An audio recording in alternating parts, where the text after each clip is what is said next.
NBC News World Headquarters in New York. This is World News Tonight with David Muir. Good evening. We begin tonight here with the shocking and unprecedented blowup in the Oval Office, something we have not seen before. President Trump and Ukraine's President Zelensky, the meeting descending into an extraordinary clash. The U.S. has been Ukraine's most important ally after Russia invaded 3 years ago. But today that relationship looked very different as it all played out on television in front of the world. With Ukraine's future at stake now, President Trump and President Zelensky in the Oval Office, Vice President Vance sitting right beside them. The Vice President berating President Zelensky, asking him, have you said thank you for anything in this meeting? Saying diplomacy with Russia is the only way. And when Zelensky tried to point out that Russia has rejected diplomatic efforts in these years of war, the meeting spiraled. President Trump telling Zelensky you're gambling with World War III, telling Zelensky in making any kind of deal, you don't have the cards. President Zelensky left the Oval Office for another room at the White House and was then asked to leave the White House. President Trump before the cameras moments ago and President Zelensky doing an interview a short time ago on cable news. And tonight, allies of Vladimir Putin in Russia applauding the scene in the Oval Office today. Here's our chief White House correspondent, Mary Bruce, leading us off. Tonight, with the future of Ukraine hanging in the balance, that explosive confrontation in the Oval Office. Tension boiling over between President Trump and Ukrainian President Zelensky when Trump was asked about concerns he's aligning with Russia's President Putin.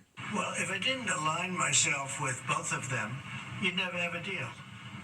You want me to say really terrible things about Putin and then say, hi, Vladimir, how are we doing on the deal? It doesn't work that way. You see the hatred he's got for Putin. It's very tough for me to make a deal with that kind of hate. He's got tremendous hatred. And I understand that, but I can tell you the other side isn't exactly in love with, him either. So it's not a question of alignment. I'm aligned with the world. Vice President J.D. Vance then jumping in. I want to respond to this. So look, for 4 years in the United States of America, we had a president who stood up at press conferences and talked tough about Vladimir Putin, and then Putin invaded Ukraine and destroyed a significant chunk of the country. The path to peace and the path to prosperity is maybe engaging in diplomacy. Zelensky interjecting. Can I ask you? Sure. Yeah? Yeah. Okay. The Ukrainian president making the point that when they tried diplomacy in the past, Putin broke the deal. He broken this ceasefire. He killed our people, and he didn't exchange prisoners. We signed the exchange of prisoners, but he didn't do it. What kind of diplomacy, JD, you are speaking about? What do you mean? I'm talking about the kind of diplomacy that's going to end the destruction of your country. Yes, but if you Mr. President, with respect, I think it's disrespectful for you to come into the Oval Office and try to litigate this in front of the American media. Right now, you guys are going around and forcing conscripts to the front lines because you have manpower problems. You should be thanking the president for trying to bring it into this conflict. Have you ever been to Ukraine that you say what problems we have? I have been to... Come one. Zelensky warning if Russia succeeds in taking Ukraine, the U.S. will also pay a price. First of all, during the war, everybody has problems. Even you, but you have nice ocean and don't feel now, but you will feel it in the future.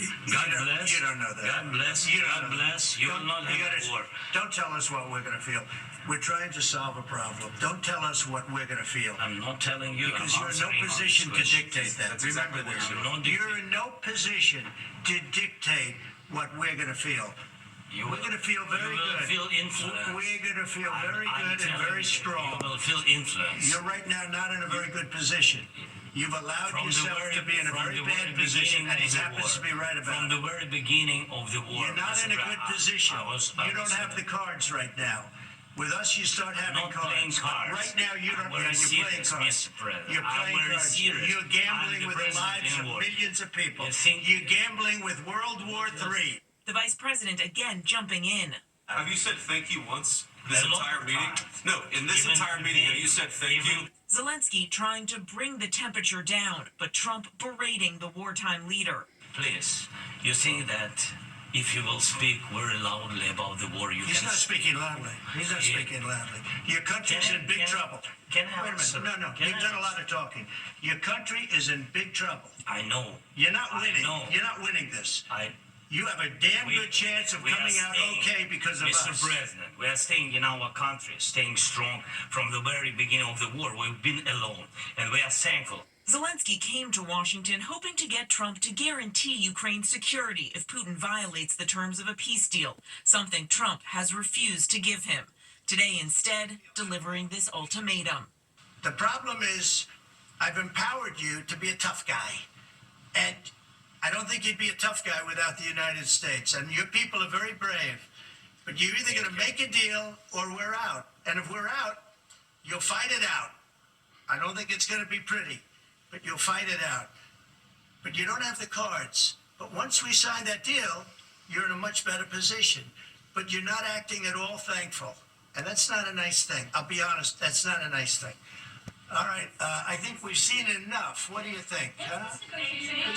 This is going to be great television, I will say that. Trump then kicking Zelensky out of the White House, canceling their press conference, releasing a statement saying, "I have determined that President Zelensky is not ready for peace if America is involved. He disrespected the United States of America. He can come back when he's ready for peace." Tonight, as he was boarding his flight to Mar-a-Lago, the president with this message to Zelensky. He's got to say, I want to make peace. He doesn't have to stand there and say about Putin this, Putin that, all negative things. He's got to say, I want to make peace. I don't want to fight a war any longer. His people are dying.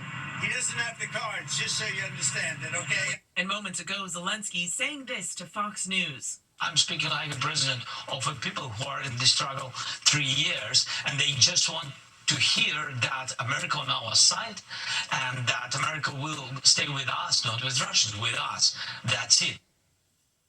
And now tonight we've learned that the Trump administration is considering cutting off all ongoing shipments of military aid to Ukraine in response to Zelensky's comments today. Now, no final decision has been made, and it's not clear what impact this would have on the battlefield, but it would certainly send a clear and strong message after the fiery spectacle the world witnessed here today, David. Mary Bruce leading us off at the White House. And Mary, as you know, the world watching this blow up in the Oval Office. Americans, of course, watching too.